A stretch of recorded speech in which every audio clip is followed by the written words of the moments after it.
So we're live. Guys, thank you very much for joining me on Syriana Analysis. Today I have a special guest, Camille Otrakci from Montreal.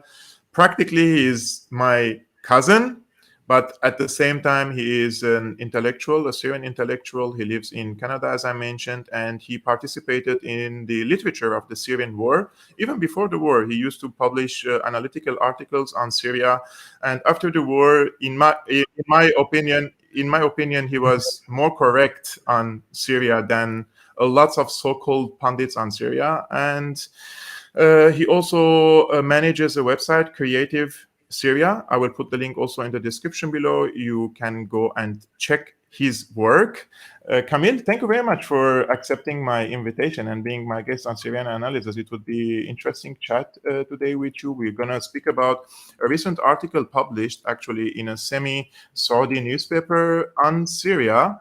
And the title of the article goes with Syria's figurative president, and the author Tariq Al-Homayed is basically arguing that Assad is not the ruler of Syria, and those who are ruling are the Iranians, and they have the Saudis and the Americans.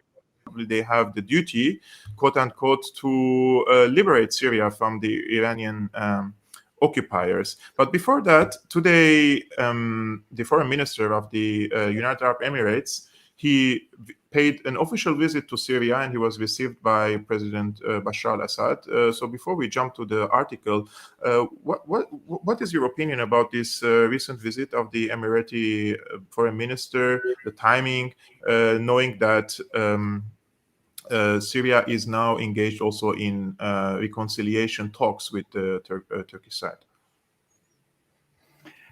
I don't know about the timing, but I mean, the United Arab Emirates has been playing the role of testing the waters when Saudi Arabia is not ready to make a big move. So the United Arab Emirates has been more courageous, whether in trying to re-establish relations with the government of President Bashar al-Assad, or before that with Israel also. So Saudi Arabia still has not found it possible to establish relations with Israel officially, but United Arab Emirates have been comfortable with taking that step. So, I mean, the UAE is not acting alone. So on one hand, you have it's a signal that it was a friendly visit and they were smiling. It was it looked like two friends are meeting each other. And the official Syrian statement was about improving relations in every aspect. So it's optimistic.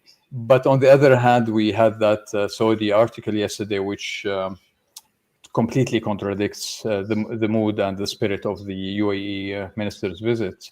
The article is saying there'll be no relations whatsoever with Syria, with Assad, and that Saudi Arabia will advise the United States to not accept or allow anyone to normalize relations with Assad, because there will be no solution for Syria or the Middle East until Assad leaves and until Iran is defeated and Assad leaves. So it's completely contradictory to a visit by the UAE, even though the UAE is a close ally of Saudi Arabia. So we have to take it as, unfinished deals. They're not able to reach a final agreement with Saudi Arabia. It seems that the Saudis, they want one thing from Syria,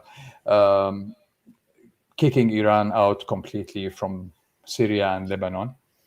And I doubt Syria would be ready now or would ever be ready to do that. So I guess the UAE are still trying to make it happen between Saudi Arabia and Syria, but unsuccessfully until now. Actually, the article that you mentioned, the Syria's figurative president, it also surprised me because the signals from Saudi Arabia, and those signals are, I would say, first media signals, and I have few media sources in Saudi Arabia who said that Mohammed bin Salman first of all, he doesn't consider himself responsible for what happened in Syria because he wasn't there in power when the war erupted. Secondly, Mohammed bin Salman, he feels very strong that even Joe Biden came to visit him. And when Saudi Arabia wants to deal with Syria, Syrians aren't running or rushing to open ties again with the Saudis. So there is this personal ego matter that Mohammed bin Salman thinks that it is Assad who should initiate in the reconciliation and not the other way around. However, I would like to read this article with our audience because it personally shocked me because, as you mentioned, it is in a semi-Saudi newspaper, semi-official Saudi newspaper, and the author, Tariq Al-Homayed, I mean, we know he published a lot of anti-Syria articles in the past, but the timing now, just the beginning of 2023, when a few regional countries are trying to open up with Syria, Turkey, the UAE, Bahrain, Egypt has good relations, Algeria, Morocco is also trying to come back to Syria. So the countries in the region know that there are economic interest between each others, and they're also harmed from this isolation of Syria. And at the end of the day, practically speaking, they cannot remove Assad from power. Russia has now a position in Syria, but worse from the perspective of the Gulf Arab countries is the presence of the Iranians. And this is the core issue of this article. I will read it for our followers. So, Syria's figurative president. Sooner or later, days and events will prove that the key to clipping Iran's nails in the region and taking back the confrontation with Iran inside Iran is Syria, not any other country, whether it is Iraq or Lebanon. What brought about this introduction was a story published by our newspaper about Iranian expansion in Syria and plans to create another southern suburb in Damascus like the one in Beirut. Beirut's southern suburb, a destructive stronghold for Hezbollah, acts as headquarters for destabilizing our region and Mediterranean nations. Establishing a new suburb in Syria will be more devastating and influential. Since Khomeini's days in power, Tehran has been seeking an anchor in the Mediterranean that enables it to promote the lie of, quote, opposition and resistance. It also sought false legitimacy by claiming confrontation with Israel to propagate animosity against the countries of the region. By pursuing a view of the Mediterranean, Iran wants to find a place for itself in the West because any disturbance in the security of the Mediterranean means a refugee crisis and the export of terrorism. Syria also represents supply lines for Tehran to Lebanon via Iraq. Since the alleged Arab Spring and the real revolution in Syria, I have been saying that striking Iran in Syria means cutting off the tentacles of the Iranian octopus in the region and exposing its head inside Iran. At the same time, Tehran will be forced to face its internal obligations. Former US President Obama neglected this and missed the opportunity. The story in Syria is not sectarian. The statement of, quote, there is no war without Egypt and there is no peace without Syria is also a lie. Moreover, what is happening in Syria is not necessarily targeting His Excellency, the figurative President Bashar al-Assad. Rather, it is a story of stability and cutting off Iran's supply lines. What is important is to stop the project of exporting the Iranian revolution. Spreading Iran's agenda and ideology would be impossible if the Iranians lose Syria. Since Assad's accession to power in Syria, there have been false hopes that he would move away from Iran and make Syria an independent state. Here, I'm not or sectarianism, and perhaps those aspirations were acceptable at the time to some, but it was a big lie. Time has proven this, and it is not wise now to repeat past experiences. Assad has traded this story until he deservedly became the figurative president, not the Syrian. Today, there are several occupiers in Syria, not just one. The Russians, the US, the Turks, and the Israelis are all found in Syria, and Iran now wants to finish off what is left. Iran doesn't want to deal with Syria as a proper state of influence, but rather as a state that is effectively ruled by Tehran. Such a model would be worse than that of Lebanon, where there is at least resistance to Iranian influence. Meanwhile, Syria has been destroyed and its people were exposed to abhorrent sectarian violence and the presence of about 60,000 fighters from Iranian militias. Recent news and reports talk about Yemen's Houthis training in Syria to launch drones. Therefore, the advice here to the Arabs and the West, and specifically to Washington, is that Syria will stay an arena of conflict, and that the solution to the crisis there, and before that, the crisis with Iran, will be through overthrowing the Iranian project in Syria. This will not happen without a political solution that results in toppling the figurative president so that Syria will be ruled by a Syrian who doesn't belong to Iran. Then the region will change. So, I mean, I'm speechless, first of all, about this article. Secondly, in the past 4 years, Iran minimized its presence in Syria, right? After the defeat of ISIS, and the deal has been made with Russia to keep Iranian advisors or affiliated groups to Iran away from the Syrian Golan Heights.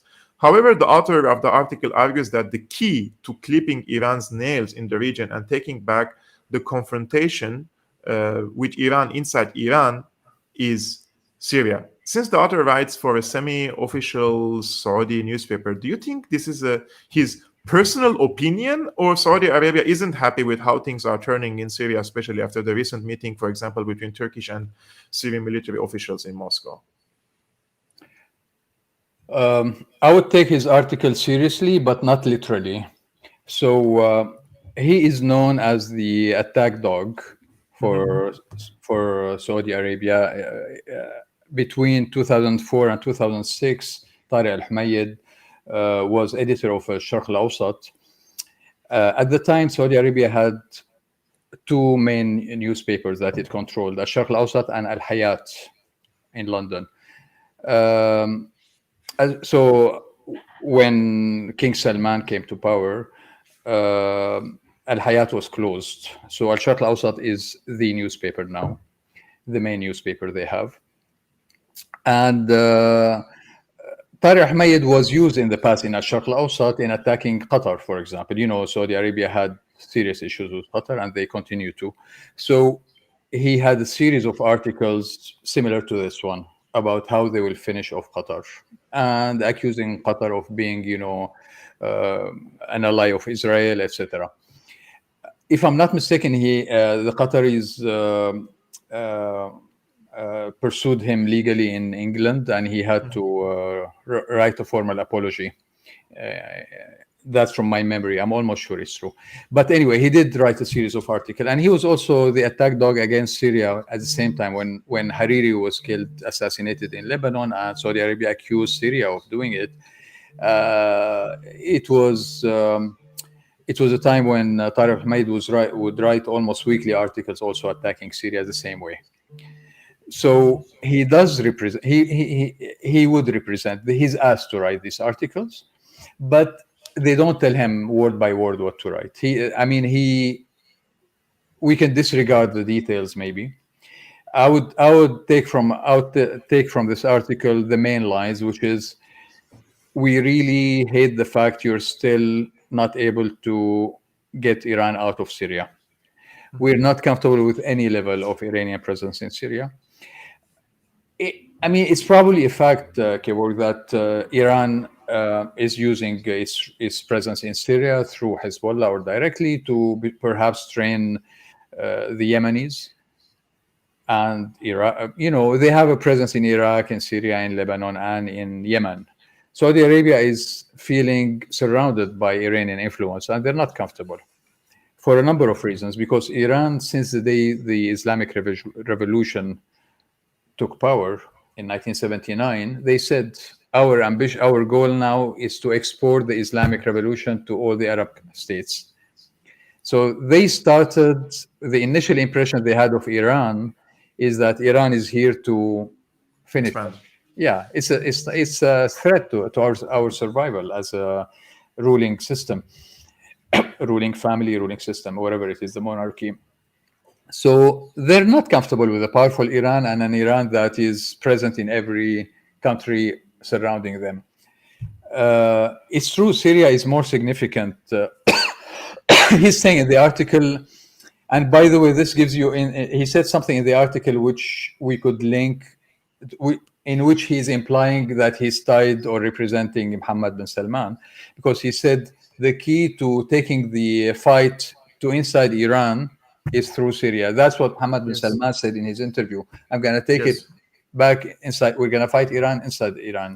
This So was 2 years ago or 3 years ago. That's correct. yeah, 2016 was it or something? Mhm. So he, the author here of this article is quoting Mohammed bin Salman, and he's saying that this is how we're going to do it by first this, wiping out Iranian presence from Syria. That's the main place where we need to start and end.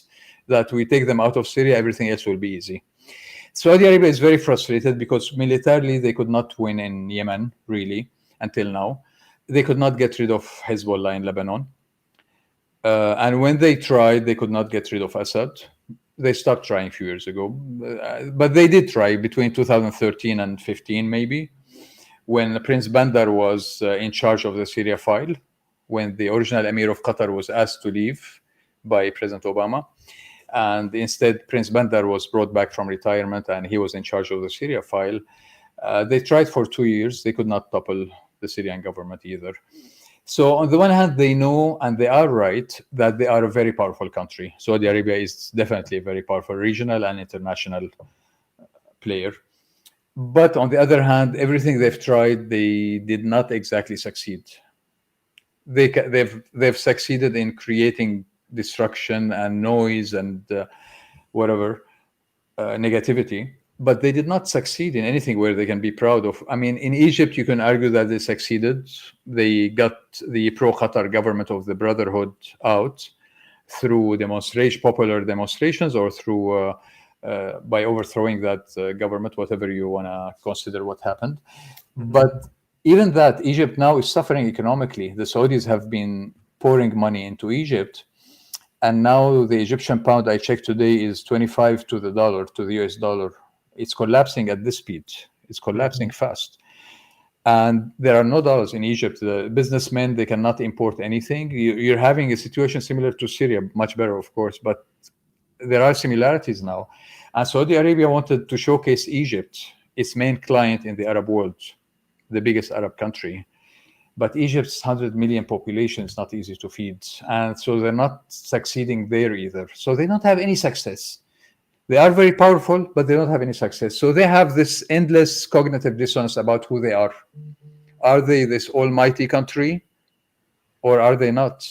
Do they need allies, regional allies, to help them? So they have Israel as a regional ally. They tried the United States, but now you have the Biden administration, which is closer to Qatar than Saudi Arabia. They hate that. They're waiting for Trump to come back, maybe. But for now, for the next 2 years, they need to do something. And Iran is really getting on their nerves. And Syria, they really wanted to end the conflict in Syria, but provided Syria would take that courageous step away from Iran. Syria cannot do that. Yeah. And that explains the nervousness, I would say, in the tone of the author in this article. In my opinion, it's not analysis, right? At the end of the day, what he writes, like he's touching the surface of the topic. It's more like a bulldogging against Iran on the Syrian territory. But what is interesting is that the author argued that Iran wants to create southern Beirut, which means like Hezbollah stronghold, in Syria, and threaten the region from there. Now, from the Saudi point of view, how can Iran pose a greater danger, per se, against Riyadh from Syria? Or the author is basically arguing about the security of Israel here, because I can sense also that there is an Israeli interest in the mind of the Saudi author. Well, I mean, he's not entirely wrong that Iran's influence in Syria could be a threat, limited threat to Saudi Arabia. He's claiming that the Houthis, the Yemeni rebels, are being trained on how to use drones by Iranians in Syria. So if they use those drones to attack Saudi Arabia, then he's right that there is a threat from Iranian presence in Syria. But it's not a major threat. It's not a direct threat. It's not a major threat. And I'm sure when they had discussions with Syria the past couple of years, when they started to speak about reestablishing relations, I'm sure Syria offered few things to reassure them.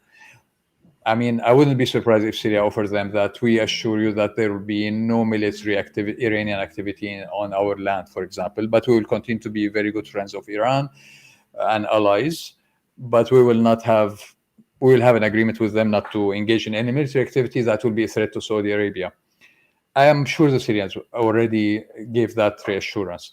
But I think the author or the Saudis are frustrated with a number of things. One of them, as I said, that they have zero successes to show for regionally.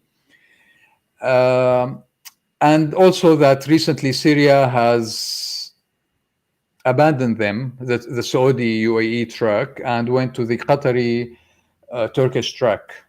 So in a sense, you can imagine that what happened is that Syria told them, okay, so you're not ready to reestablish relations with us. Fine, we're gonna seek good relations with Turkey and Qatar instead. So that says, you're not the only superpower in the Middle East. We can find an alternative to you. We don't really need you. So Saudis, they don't like to hear that from anyone. The Middle East, Kevork, I've sent you a link to an article I've written in 2007 on Syria Comments. Yes. Dr. Joshua Lance's blog. I will share that on the screen. I used to moderate it at the time. So Syria, Iran, and Saudi Arabia, there is three. Three's a crowd. Three's a crowd. Yeah. Would you be able to zoom on it a bit? Yeah, I will zoom a little bit more. Yeah, because it's difficult to read, I think. Okay, so the first graph just a bit below this. Mm-hmm. The graphics, huh? Yeah, the first graphic, yeah. So I was comparing here the situation in the Middle East before U.S. invasion of Iraq, which is the situation during the 90s until year 2002. Later, I will compare it to the situation after the invasion of Iraq. So before the invasion of Iraq, it was really mostly peaceful, the Middle East. We had only two active conflicts. One of them was the Arab-Israeli conflict, and it wasn't that active. There were no wars, really, but it was a conflict. And there was the Iraqi issue, what to do with Saddam Hussein. He was still there. So you only had two issues in the Middle East, and you only had 5 players. So they were acting on these two conflicts. So I'm showing here the circles are the two conflicts, and the sides are the players: Syria, Egypt, Israel, Saudi Arabia, and the Americans. Mm-hmm. It was a very simple, peaceful Middle East at the time. If you scroll down to what happened after U.S. invasion of Iraq, the second graphic. Okay, so here you have many more conflicts, many circles, and many more players. If you can scroll back up a bit, Kevork, to the table.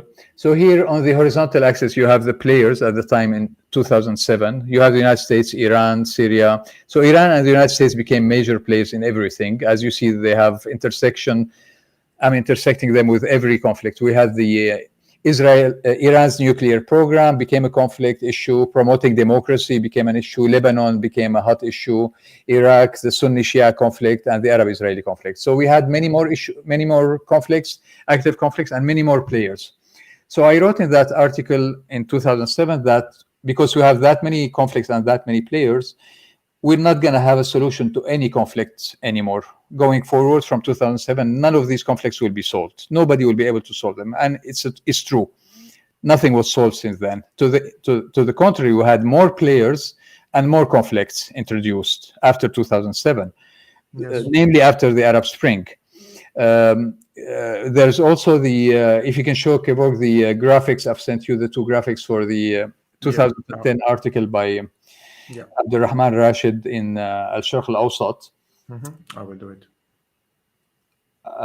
So Abdurrahman Rashid is the wiser and more diplomatic voice for Saudi Arabia in comparison to Tariq Al-Homayed, who wrote the article we started with. Tariq Al-Homayed is the attack dog. Abdurrahman Rashid, he's more of a diplomat. So he wrote in 2010 an article called The Skill of the Syrian Player, in Arabic, Maharat al-La'ib al-Suri. Mm-hmm. And he was saying the most skilled political player in the Middle East is Syria. They are by far the only country that knows what they're doing. They create realities that did not exist before. They draw a direction that we all follow in the Middle East. They're the one who plan everything, and we're all following it, etc. But then the key part that he said is, I think, in the next graph, if you have it. Yeah. The key part is that he said, but unfortunately, the Syrians, the way they did it was by introducing new players. Like before, it was Saudi Arabia, really the most powerful Arab country. And then he said the Syrians introduced the Iranians as a player in the Middle East. They did not have a role before. He said it was the Syrians who introduced Qatar as a player in 2006 when Saudi Arabia had bad relations with Syria. So Syria said, okay, I'm going to become a friend of Qatar. And Qatar became a player in Lebanon and in Palestinian affairs through supporting Hamas, etc. Then they made Turkey a player. Turkey, for the past, 6-7 decades, had no role to play anymore in Arab affairs. But Syria brought Turkey into Arab affairs also. So the Saudis today are upset at Syria for the same reason they were upset at Syria in 2010. The difference at the time, Abdurrahman al-Rashid in Asharq al-Awsat, presented that argument diplomatically. He said, they're very smart, the Syrians. But, we're really disappointed in how they brought all these non-Arabs plus Qatar into the picture. And today, it's only Iran that's upsetting them. Today, Tariq Al-Homayed is speaking only about Iran, but it's a long-term Saudi disappointment with Syria, how they brought Iran into Arab affairs from 1979 with the Islamic Revolution, then Erdogan and Qatar in 2006. They became major players. He's right. Now we have too many players. Iran, Saudi Arabia, United States, China, Russia, Turkey, Qatar. I don't know if Syria is a player anymore, and Hezbollah, if you want. But Camille, when Syria brings these players, you can't solve any issue anymore, because if one player tries to make a move, 3 others will become allies and they will stop him. Like today, Syria might be seeking improving relations with Turkey. It seems that Saudi Arabia will try to interest the United States into blocking it. But the question here, Camille, is Syria was a regional player, and introducing these new players in the region, whether it's Iran, whether it's Turkey, whether it's Qatar, is also on the expense of the Syrian influence in the region, right?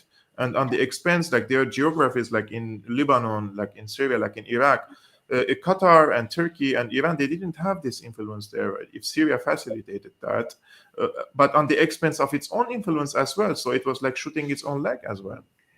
True. So you could define it as a mistake if you want, that Syria made a mistake. Turkey and Qatar really hurt Syria. We welcomed them into Syria. They learned how we function. They had friends inside, and then they used this power against us. So, yeah, you can argue it was a mistake. So the Saudis were telling us also, it's a mistake. Why did you do that? Yes, you are very smart, but you're also foolish for what you have done. Before, it was us, Saudi Arabia, Syria, and Egypt. We were happily managing the Arab world. After Saddam was marginalized by the Americans in 1991, when they got him out of Kuwait and defeated him, it was really Saudi Arabia, Egypt, and Syria. They will always meet Prince Abdullah at the time. He wasn't king. President al-Assad and Hosni Mubarak. They would meet regularly all the time, and they would decide everything. They were friends. Everything went smoothly for 10 years in the Arab world. So the Saudis are saying, too bad you did this. Now what do you want us to do? Now you brought us Turkey, Qatar, and Iran into the picture. Okay, we'll pay the price for what you have done. The Middle East will not move in any good direction with all these players here. So what do you do? How do you eliminate players? I don't know. But maybe because now Saudi Arabia is becoming closer to Iran, we're seeing like more players. The different players are becoming 2 blocks increasingly through time. Like there is now more of a pro-Israeli camp in the region. The UAE, Bahrain, Morocco, Saudi Arabia, that are trying to be under one umbrella. The UAE is trying to put 2 feet in each feet in on each of the camps. And today I received a criticism by few Lebanese activists on Twitter telling me that the UAE is there for soft penetration or soft infiltration of the Syrian government to the Syrian society. They're granting visas to lots of well-educated people to the UAE, giving them golden residence. So they're emptying Syria from its intellectual capacity. So there are also people arguing that the Emirates is actually playing the Israeli role in Syria, but pretending to be friends with Syria at the same time. Well, this is not new. When we became friends with Qatar, I don't know if you remember when President Bashar al-Assad was invited by President Sarkozy to attend the 14 Juillet celebrations, France's National Day. And he was on the stage. I'm sure you've seen it. 2008. 2007, if I'm not mistaken. Yeah. It was probably 2007, maybe. So he was invited. He was on the stage. The Emir of Qatar tried to push him physically to speak to Ehud Olmert, the Prime Minister of Israel. And Assad gave him his back. Okay. Yes. So the role that the UAE is supposedly playing today, that many are fearing from the resistance camp, was played by Qatar unsuccessfully. He tried to push Assad to shake hands with Olmert, and he refused. And this really destroyed the whole visit, because Sarkozy was supposed to deliver. He spoke to the United States. He said, look, let me start speaking to Assad. I'm gonna, put him on stage like all the world leaders and everything. He's gonna like it. He'll be happy. All I'm gonna expect from him is to shake hands. Let's force him to take that first step. He didn't. So President Assad is not known to be someone who's easily influenceable. He has an internal locus of control. He does not get influenced by friends or enemies. So I don't think the resistance camp friends of Syria should worry about the United Arab Emirates' friendship with Syria. But what's happening is that Syria, like the UAE, like everybody, Syria also has 2 feet on two sides of the fence, because who are the Arab countries that reopened their embassies in Syria or are visiting? These are the exact Arab countries that have relations with Israel. The That's UAE, Oman, Bahrain. Yeah, you got that here. The scene on the stage in France. So I don't know if it will show the point where the Emir of Qatar tried to push him to go. I think it will happen now when Amir Qatar comes to him, closer to him, to talk to him.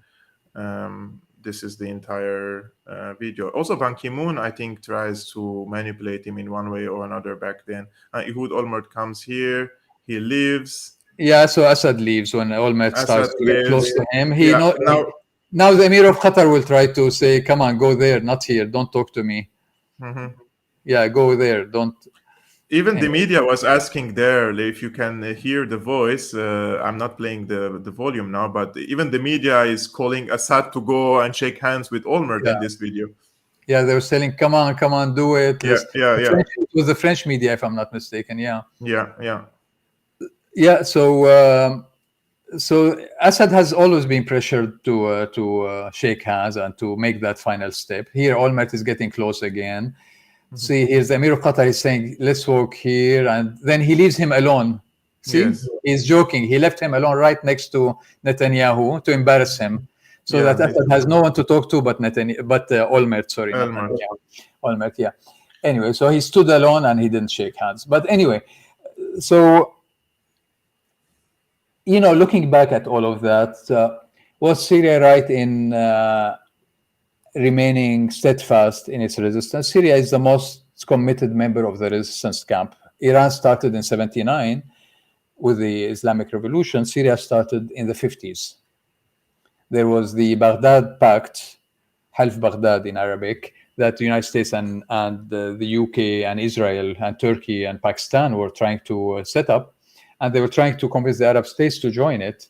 It was the Arab or Islamic NATO. They did not want Arabs and Muslims in NATO. So they said, we're going to make a Baghdad Pact to make sure they don't join the Soviet Union's side. They don't turn into communist countries. Syria united with Egypt to destroy the Baghdad Pact because it couldn't destroy it. We went to Abdel Nasser and said, here, take Syria so that we can together stop Iraq and Pakistan and Turkey and whatever from forcing us into the Baghdad Pact. So Syria since the 50s has been an obstacle, a successful obstacle against American ideas, plans, projects for the Middle East. By 2010-11, when they decided to get rid of the Syrian regime, they've had enough of Syria. Many. They've tried in many ways. Sarkozy tried to get Assad to shake hands. Saudis tried. Qatar tried. Many things they tried. And I have declassified minutes of meetings between the Saudi ambassador and President Nixon in 1973. And he's promising President Nixon in 1973 that, don't worry, we're going to work on Hafez al-Assad. We'll bring him to negotiations with Israel. Don't worry. We are helping Syria economically. He will listen to us. So when you look at that, since 73, the Saudis and Americans were discussing that, no worries, we're going to convince Syria to join us. Syria has been disappointing everybody for decades and decades and decades, since the 50s, before the Assads, because many, the Saudis, Abdurrahman Rashid and Tariq Al-Homayed and others, they accused Syria and Iran of pretending to be resisting Israel. That's why it's their excuse to remain in power, etc. They believe it's just an excuse. They're not genuine resistance camp members, etc. But Syria has really been genuine in being a resistance camp member. Whether that's good or bad, whether it was the right amount of resistance, exaggerated, I don't know really. There were times when Syria showed flexibility. Sadly, the United States and Israel did not reciprocate. When you show them flexibility, they ask you for more flexibility. Yes. So Hafez al-Assad tried to be flexible, and Bashar tried to be flexible also. Both of them, they tried that. And I have direct information from people who were moderating peace talks. But the last time was 2010.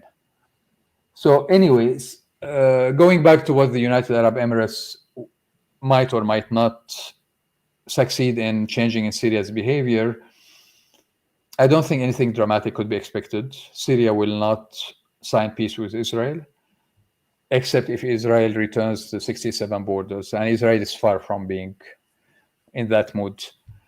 So I don't think anything will happen there. Would you like to mention what Netanyahu tweeted the other day about this case, that he considers now entire Palestinian territories, even the Palestinians, are part of the state of Israel?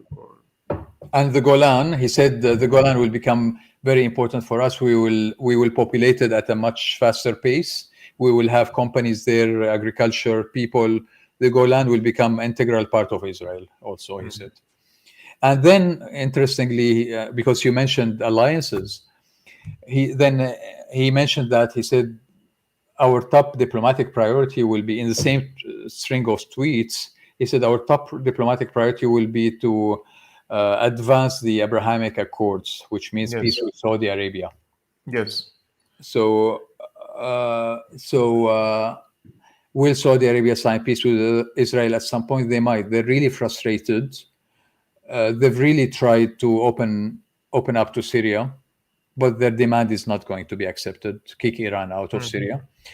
So I don't know where the Saudis will go next. The sad thing about the Middle East is that everybody's frustrated. Everybody is frustrated, nervous, feeling insecure. And many of them are, on top of that, feeling empowered. Like it's not a healthy state of mind to be insecure and empowered. The Saudis, for example, the Israelis, sometimes they feel it's a very powerful country, yet sometimes they get, the number of attacks on Israelis in the territories they occupy is 300-400% higher. So they're also feeling insecure internally, plus American pressure on them sometimes from the left. American Jews in opinion polls are very critical of Israel.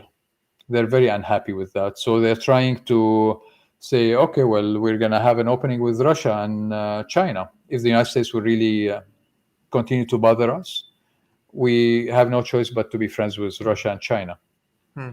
So we're having now some really unexpected alliances, but they're not solid alliances. They keep changing.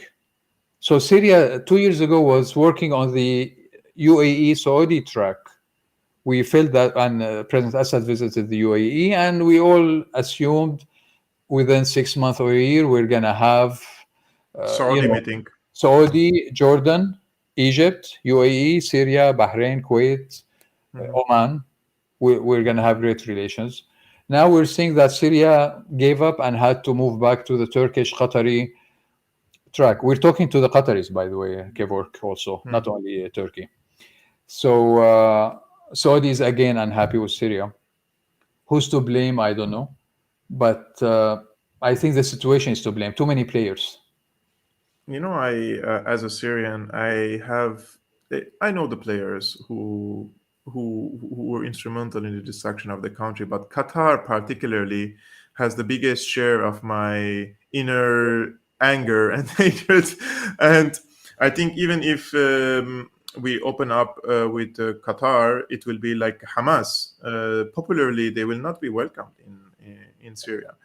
And strange enough, the people who are with Assad in Syria, they're not minding opening relations, for example, with Saudi Arabia and with the Emirates, but there is concerns of opening up with Turkey and Qatar because they were close to Syria before 2011, and they're the ones who stabbed, like the people say, they stabbed us from the back.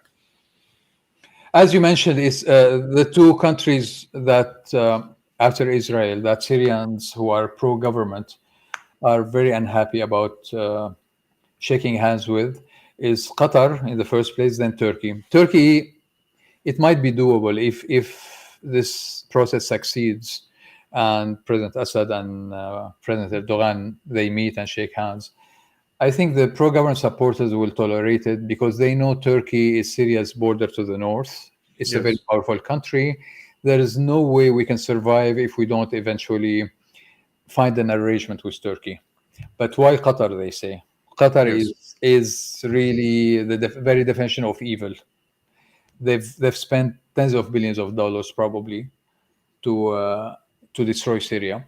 And there's an ego thing. The Qataris were very rude, and they were, and it's a small country. People cannot accept a country of 300,000 population, the Qataris, not the people working in Qatar, to lead the Arab world. In 2011 and 2012, the United States gave Qatar a carte blanche. You can rule like a meeting for the Arab League. It will be headed by Qatar. Yes. I think there was even General Assembly meeting in the United Nations that was headed by Qatar. The World Cup was given to Qatar at that time also. I noticed that the tide is changing against Qatar when the Emir was removed after visiting President Obama, and their facial expressions were clear.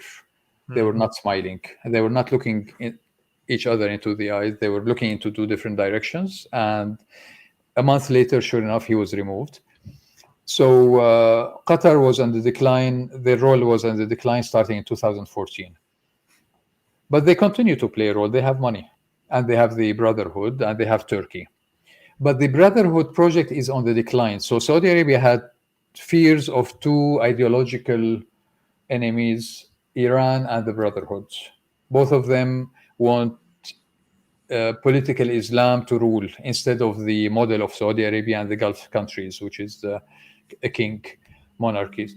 So, so they were worried about the Brotherhood and Turkey and Iran. But now the Turkish Qatari Brotherhood project has been, you know, has been I feel removed from the I feel front. like it's been put on the shelf. It could come back Yeah, anytime. it's back. It's back in a drawer.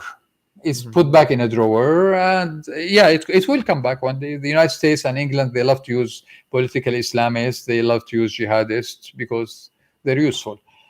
But for now, Saudi Arabia's main worry, as we could tell, going back to the main article we started with, is Iran and Iran's role in the Middle East and specifically in Syria. Mhm.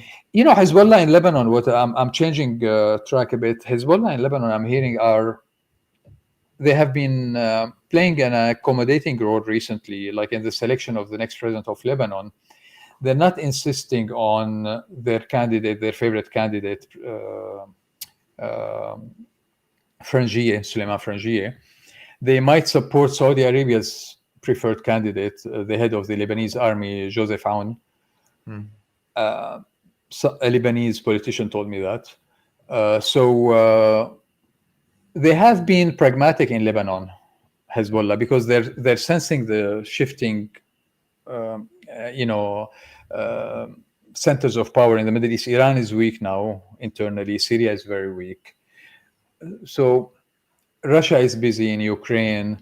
Saudi Arabia is again very interested in Lebanon, what's happening in Lebanon. So you might also say this article is about scaring Syria and Iran from interfering in Lebanon, because the decision now is who's the next Lebanese president and who's the next prime minister. So this might be a message like, look, we've had it with the two of you. Don't you even think of playing a role. We're gonna set the president on our own. No voice for Syria or Iran in this, or Hezbollah. I think that makes sense. This could be the that message. makes sense. I think that makes sense what you said. I haven't thought about it, but because there is a continuous process of electing a president, and it's been blocked by several parties, including Hezbollah and their Christian allies in the parliament. But when we speak about Saudi Arabia and this particular article, he called Assad a figurative president and says the ongoing fight in Syria is not about him, but rather a story of stability and cutting off Iran's supply lines. I really would like to know your objective opinion. Does Iran have a big influence over Assad that can change the decision-making process in Syria, or this is exaggeration? Yes and yes. Iran has influence over Syria, but it's exaggerated heavily. And the Saudis, they listen to their own assessment, which is highly emotional sometimes. They're very sensitive to any Iranian or Shia role in Syria. So yes, they have some legitimate concerns. Iran is influential in Syria, but it's nowhere near the degree that they are fearing. I've heard also from many friends about cases where President Assad refused Iranian wishes, politely refused, said no, and ignored it.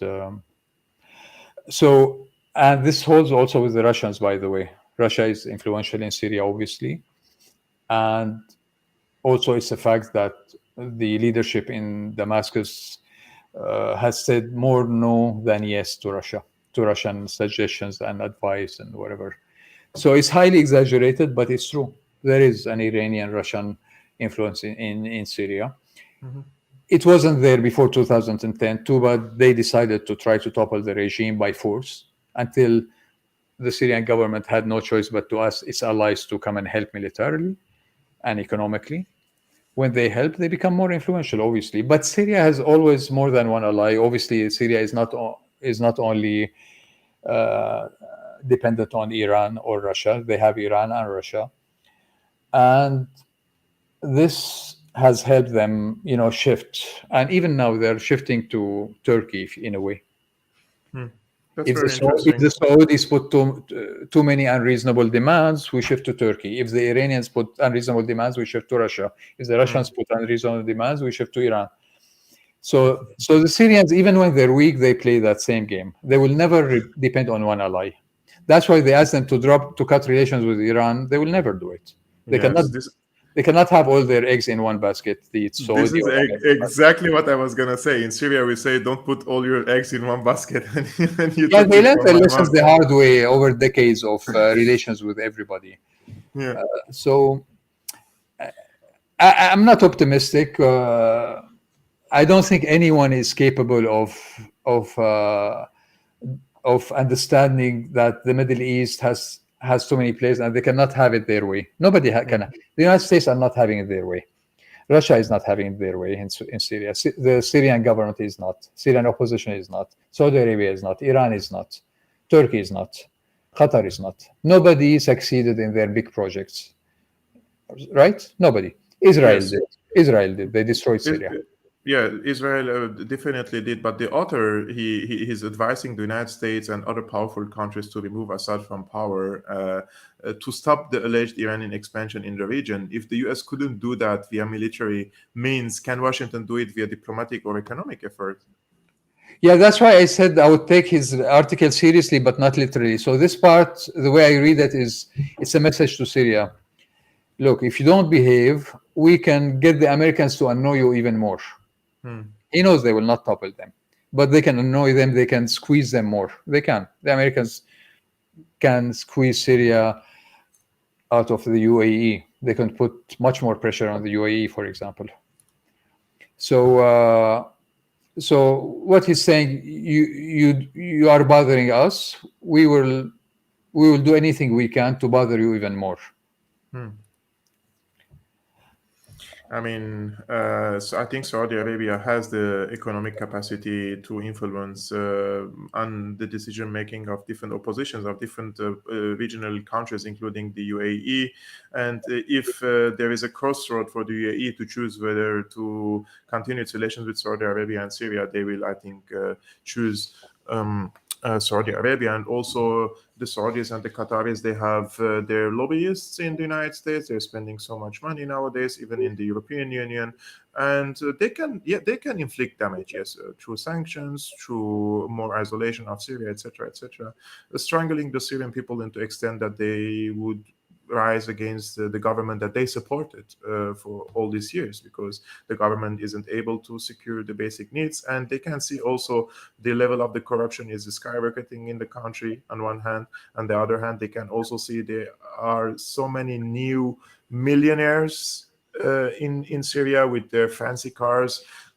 So the people are asking legitimate questions. How can some people afford $100,000 or $200,000 car in Syria, and some of the people can't even secure 100,000 Syrian lira nowadays, which is, I don't know, today it doesn't even make $20. It is a very tragic situation with all the electricity, fuel, etc., etc. And one of the issues, in my opinion, is also the lack of the creativity in finding solutions in Syria. I can see there are people with intellectual capacity, with PhDs, writing solutions about the agriculture, for example, in Syria. But yes, we lost the wheat in the east. Let's find solutions in other regions in Syria. And they've been fought against by certain officials in the country. And these people are standing in front of courts now, because if you write something on Facebook, they can cherry pick your comment and say, like, you are attacking or cursing a state official. Of course, criticism is something, and smearing and cursing is something else. I understand that, but the laws are being exploited also by the officials, so the people can see, yes, sanctions are really harming the people in Syria, and the United States did what it did, but at the same time, the government isn't also functioning well. This is just my observation, but after interacting with lots of people on the social media platforms. But Camille, we did almost 52 minutes of chatting. I'm very grateful for you, and I'm very happy that you joined me on Syriana Analysis and you shared your insights with my audience. I'm pretty sure they appreciate your analysis. Guys, I put the link of Camille's Twitter account where he publishes in English in the description below. Go and follow him and see what he writes, and also his comments, because he comments a lot on the experts' articles and the pundits when they publish articles on Syria, and he challenges them. I'm very happy to be his cousin, because sometimes I'm more emotional when I see people making comments on Syria, and he's a very intellectual guy. Go and hit him. Follow Camille. Kevork, I used to be much more active 10, 15 years ago, but now that I see people like you doing great job, I got lazy. I just check, okay, so Kevork wrote about this, and okay, I don't need to do anything. Khalas, no need. Yeah, there's no need for me. Yes, thank you. Okay, Okay. guys, thank you so much for watching. It was really a pleasure to share with you this video. And if you're new, please consider subscribing and share this video with your friends, those who are interested in the Syrian case and also the broader geopolitical conflicts in the Middle East. And if you want to support my independent work, you can become a patron or a premium member. All the links are in the description below. And see you next time.